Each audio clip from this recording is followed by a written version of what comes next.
সরকার কাছে টাকা নিয়েছেন আসলে কিসের জন্য এইটা একটু জানার জন্য। আমি ধান নিছি না সে দাবি করছে যে আপনি টাকাটা নিয়েছেন যে ওই যে ধান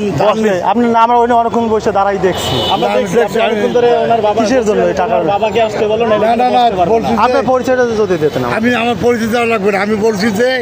ওদের মধ্যে এটা বসাটা ঠিক না, আমার 30 টাকা 50 টাকা ধার দাও। ও আমার আপনি বলছেন আমরা শুনছি না ভাই না না আপনার কি নাম কি আপনার নাম কি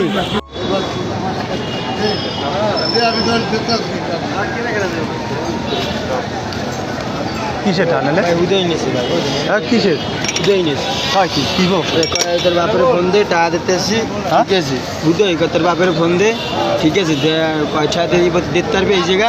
দিয়ে এই জায়গা বইছে এর লিখে ভাই কোটের ভিতরে কোটের মধ্যে বইছে কত চাইছে মোট ওটা আছে যে তোর বাপের ফোন দিয়ে কয়টা দিতে পারবে কয়টা কি সমস্যা আছে আমি দেখবো উনি কোটেই চাকরি করে কোটেই চাকরি করে উনি সবসময় লিখে আগেও আর আগেও কাজ প্রতিদিন নাকি প্রথমে 100 টাকা চাইছে আমি কি সবাই বেশি টাকা নাই 30 টাকা আছে প্রায় 30 টাকা দিয়ে লাগলে নিবি আনি এইকেই লই গেছে এই কি নাম কি আপনার নাম কি একটু দাঁড়ান আপনার নাম আমি কিছু করি না ভাই। আপনার পরিচয় কি আপনার টাকা না আমাদের জানাতে পারি না। আসেন উনি তো কমপ্লেইন করছে আপনি চাঁদা চেয়েছেন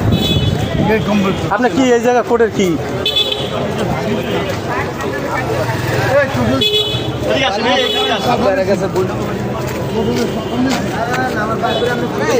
কিসের জন্য কিসের জন্য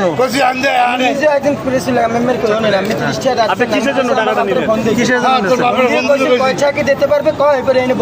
ঠিক আছে আমি এই কথা কইছি এই না আমার বাপে আপনার নামটা একটু বলেন আমার নাম দরকার না আপনার নাম্বার অবশ্যই দরকার আছে 100 টাকা না আমি 100 টাকা নেওয়ার কথা কইছি 100 টাকা নেওয়ার কথা কইছি না আমি কেন রেডি কইবে এই না আপনি বলেন কি নাম আপনার